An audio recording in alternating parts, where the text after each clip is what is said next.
أعوذ بالله من الشيطان الرجيم. بسم الله الرحمن الرحيم. يا أيها الذين آمنوا ادخلوا في السلم كافة ولا تتبعوا خطوات الشيطان إنه لكم عدو مبين. صدق الله العظيم.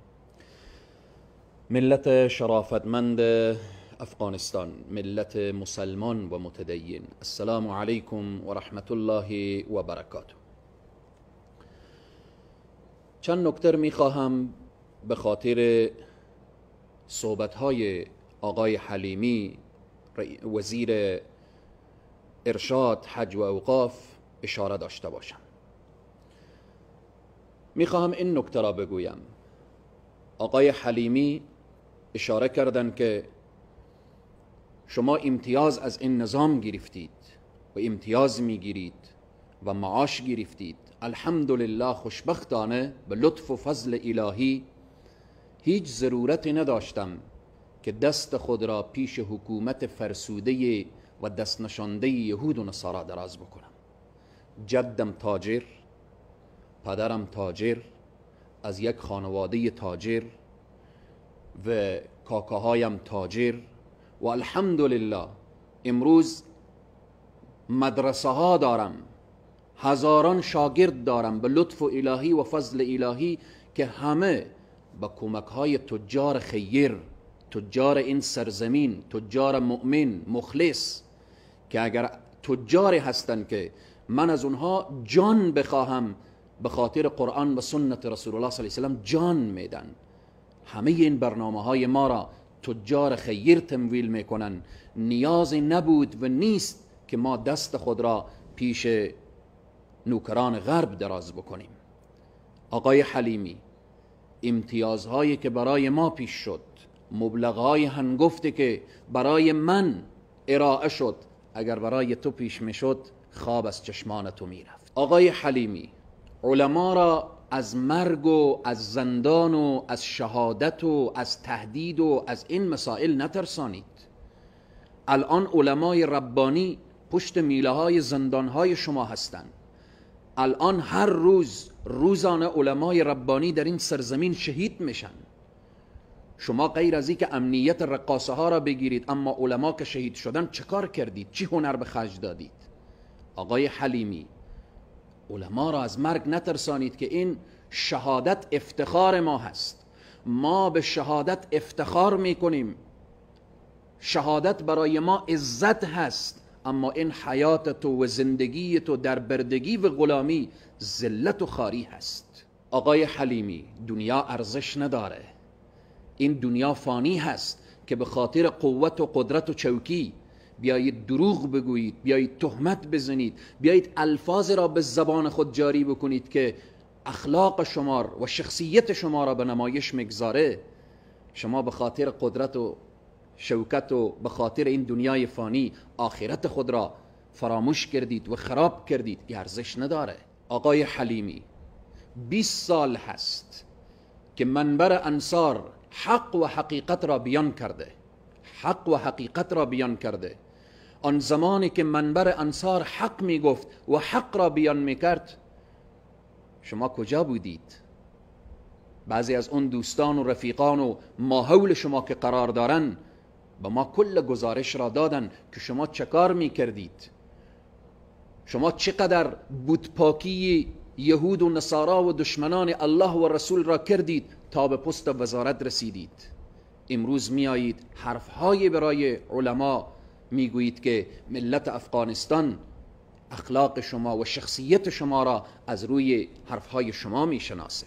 حرف اخیر من برای آقای حلیمی و سایر کسانی که فکر می کنن که علما را می ترسانن این را می گویم. قریب به 20-21 سال از منبر انصار میشه حق و حقیقت را بیان کرده. والله العظیم تا قطره خون در وجود داشته باشم، تا نفس داشته باشم، حق را بیان میکنم و شما هیچ کاری کرده نمیتوانید. شما هیچ عمل را انجام داده خیلی کاری بکنید ما را به درجه شهادت نائل میکنید که این بزرگترین آرزوی ما هست. منبر انصار آزاد بوده و آزاد زندگی کرده و شما هیچ غلطی و هیچ اشتباهی کرده نمیتوانید. الحمدلله منبر انصار امروز متعلق به یک قریه و به یک شهر نیست. ملت افغانستان، ملت مسلمان افغانستان از منبر انصار حمایت کرده و حمایت نموده و حامی هست و همه دعاگوی منبر انصار و سایر علمای ربانی هستند. الله سبحانه و تعالی همه ما را در راه صراط المستقیم ثابت قدم داشته باشه. آقای حلیمی حرف اخیر من این هست: این زندگی شما، این قدرت شما، این چوکی شما تا ابد نیست. بردگی و غلامی را رها کنید، با عزت و سرفرازی و سربلندی زندگی کنید. در غیر آن اگر با این فکر و مفکوره و با این عقیده از دنیا بروید، دنیای شما هم خراب هست، آخرت شما هم خراب هست. الله سبحانه و تعالی دشمنان ملت افغانستان خار و ذلیل بگردانه و الله سبحانه و تعالی در این سرزمین قانون قرآن و شریعت غرای محمدی جاری بگردانه. والسلام علیکم و رحمت الله و برکاته. جای شهادت نائل می کنید که این بزرگترین آرزوی ما هست. منبر انصار آزاد بوده و آزاد زندگی کرده و شما هیچ غلطی و هیچ اشتباهی کرده نمیتوانید. الحمدلله منبر انصار امروز متعلق به یک قریه و به یک شهر نیست. ملت افغانستان، ملت مسلمان افغانستان از منبر انصار حمایت کرده و حمایت نموده و حامی هست و همه دعاگوی منبر انصار و سایر علمای ربانی هستند. الله سبحانه و تعالی همه ما را در راه صراط المستقیم ثابت قدم داشته باشه. آقای حلیمی حرف اخیر من این هست: این زندگی شما، این قدرت شما، این چوکی شما تا ابد نیست. بردگی و غلامی را رها کنید، با عزت و سرفرازی و سربلندی زندگی کنید. در غیر آن اگر با این فکر و مفکوره و با این عقیده از دنیا بروید، دنیای شما هم خراب هست، آخرت شما هم خراب هست. الله سبحانه و تعالی دشمنان ملت افغانستان خار و ذلیل بگردانه و الله سبحانه و تعالی در این سرزمین قانون قرآن و شریعت غرای محمدی جاری بگردانه. والسلام علیکم و رحمت الله و برکاته. أعوذ بالله من الشيطان الرجيم. بسم الله الرحمن الرحيم. يا أيها الذين آمنوا ادخلوا في السلم كافة ولا تتبعوا خطوات الشيطان إنه لكم عدو مبين. صدق الله العظيم. ملت شرافتمند افغانستان، ملت مسلمان و متدین، السلام علیکم و رحمت الله و برکاته. چند نکته میخواهم به خاطر صحبت‌های آقای حلیمی وزیر ارشاد، حج و اوقاف اشاره داشته باشم. میخواهم این نکته را بگویم. آقای حلیمی اشاره کردند که شما امتیاز از این نظام گرفتید و امتیاز میگیرید و معاش گرفتید. الحمدلله خوشبختانه به لطف و فضل الهی هیچ ضرورتی نداشتم که دست خود را پیش حکومت فرسوده و دست نشانده یهود و نصارا دراز بکنم. جدم تاجر، پدرم تاجر، از یک خانواده تاجر و کاکاهایم تاجر و الحمدلله امروز مدرسه ها دارم، هزاران شاگرد دارم به لطف الهی و فضل الهی که همه با کمک های تجار خیر، تجار این سرزمین، تجار مؤمن مخلص که اگر تجاری هستند که من از اونها جان بخواهم به خاطر قرآن و سنت رسول الله صلی الله علیه و سلم جان میدن. همه این برنامه های ما را تجار خیر تمویل میکنن. نیازی نبود و نیست که ما دست خود را پیش نوکران غرب دراز بکنیم. آقای حلیمی امتیازهایی که برای ما پیش شد، مبلغهای هنگفتی که برای من ارائه شد، اگر برای تو پیش میشد خواب از چشمان تو میرفت. آقای حلیمی علما را از مرگ و از زندان و از شهادت و از تهدید و از این مسائل نترسانید. الان علمای ربانی پشت میله های زندان های شما هستند. الان هر روز روزانه علمای ربانی در این سرزمین شهید میشن. شما غیر از این که امنیت رقاصه ها را بگیرید، اما علما که شهید شدن چه کار کردید؟ چی هنر به خرج دادید؟ آقای حلیمی، علما را از مرگ نترسانید که این شهادت افتخار ما هست. ما به شهادت افتخار میکنیم، شهادت برای ما عزت هست، اما این حیات تو و زندگی تو در بردگی و غلامی ذلت و خاری هست. آقای حلیمی، دنیا ارزش نداره. این دنیا فانی هست که به خاطر قوت و قدرت و چوکی بیایید دروغ بگویید، بیایید تهمت بزنید، بیایید الفاظ را به زبان خود جاری بکنید که اخلاق شما و شخصیت شما را به نمایش میگذاره. شما به خاطر قدرت و شوکت و به خاطر این دنیای فانی آخرت خود را فراموش کردید و خراب کردید. این ارزش نداره. آقای حلیمی، 20 سال هست که منبر انصار حق و حقیقت را بیان کرده، حق و حقیقت را بیان کرده. آن زمانی که منبر انصار حق می گفت و حق را بیان می کرد، شما کجا بودید؟ بعضی از اون دوستان و رفیقان و ماحول شما که قرار دارن به ما کل گزارش را دادن که شما چه کار می کردید، شما چقدر بتپاکی یهود و نصارا و دشمنان الله و رسول را کردید تا به پست وزارت رسیدید. امروز می آیید حرفهای برای علما می گویید که ملت افغانستان اخلاق شما و شخصیت شما را از روی حرفهای شما می شناسه. حرف اخیر من برای آقای حلیمی و سایر کسانی که فکر می کنن که علما را می ترسانن این را می گویم. قریب به 20-21 سال از منبر انصار میشه حق و حقیقت را بیان کرده. والله العظیم تا قطره خون در وجود داشته باشم، تا نفس داشته باشم، حق را بیان میکنم و شما هیچ کاری کرده نمیتوانید. شما هیچ عمل را انجام داده خیلی کاری بکنید ما را به درجه شهادت نائل میکنید که این بزرگترین آرزوی ما هست. منبر انصار آزاد بوده و آزاد زندگی کرده و شما هیچ غلطی و هیچ اشتباهی کرده نمیتوانید. الحمدلله منبر انصار امروز متعلق به یک قریه و به یک شهر نیست. ملت افغانستان، ملت مسلمان افغانستان از منبر انصار حمایت کرده و حمایت نموده و حامی هست و همه دعاگوی منبر انصار و سایر علمای ربانی هستند. الله سبحانه و تعالی همه ما را در راه صراط المستقیم ثابت قدم داشته باشه. آقای حلیمی، حرف اخیر من این هست: این زندگی شما، این قدرت شما، این چوکی شما تا ابد نیست. بردگی و غلامی را رها کنید، با عزت و سرفرازی و سربلندی زندگی کنید.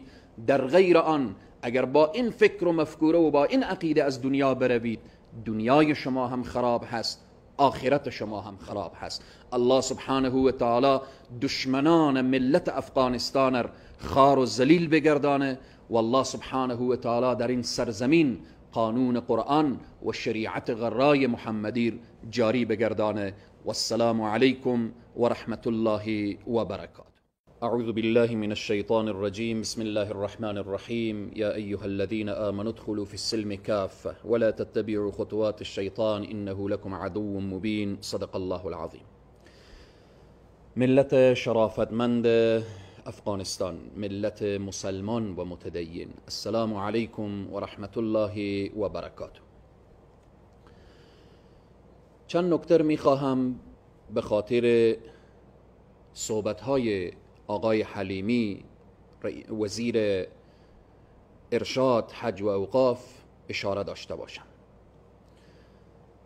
میخواهم این نکته را بگویم: آقای حلیمی اشاره کردند که شما امتیاز از این نظام گرفتید و امتیاز میگیرید و معاش گرفتید. الحمدلله، خوشبختانه به لطف و فضل الهی هیچ ضرورتی نداشتم که دست خود را پیش حکومت فرسوده و دست نشانده یهود و نصارا دراز بکنم.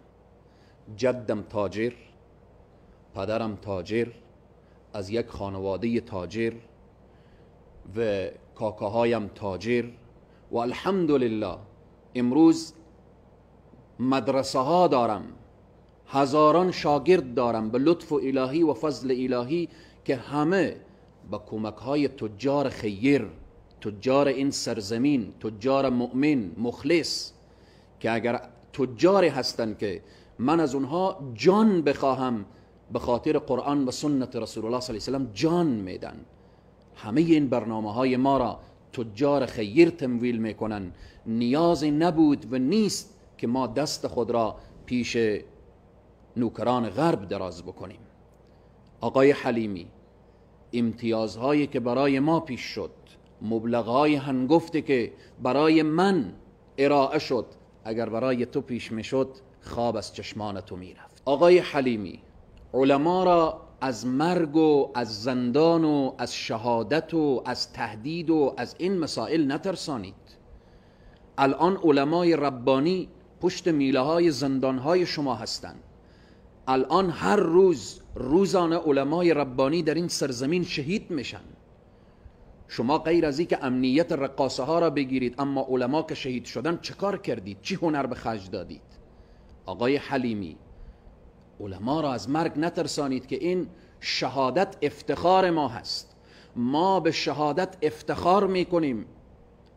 شهادت برای ما عزت هست، اما این حیات تو و زندگی تو در بردگی و غلامی ذلت و خاری هست. آقای حلیمی، دنیا ارزش نداره.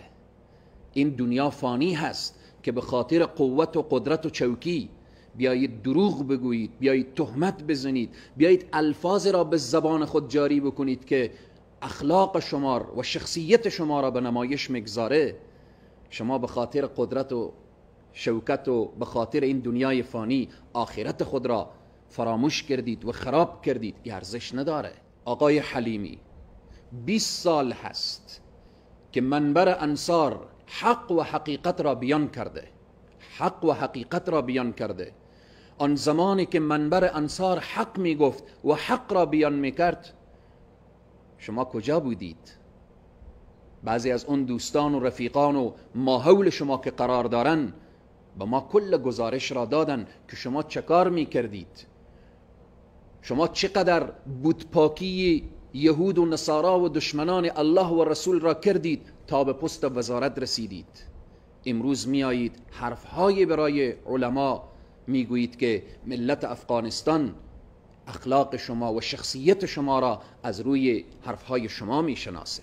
حرف اخیر من برای آقای حلیمی و سایر کسانی که فکر می کنن که علما را می ترسانن این را می گویم. قریب به 20-21 سال از منبر انصار میشه حق و حقیقت را بیان کرده.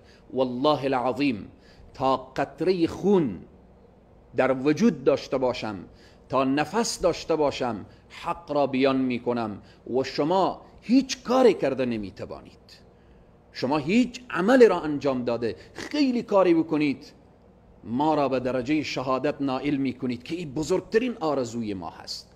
منبر انصار آزاد بوده و آزاد زندگی کرده و شما هیچ غلطی و هیچ اشتباهی کرده نمیتوانید. الحمدلله منبر انصار امروز متعلق به یک قریه و به یک شهر نیست. ملت افغانستان، ملت مسلمان افغانستان از منبر انصار حمایت کرده و حمایت نموده و حامی هست و همه دعاگوی منبر انصار و سایر علمای ربانی هستند.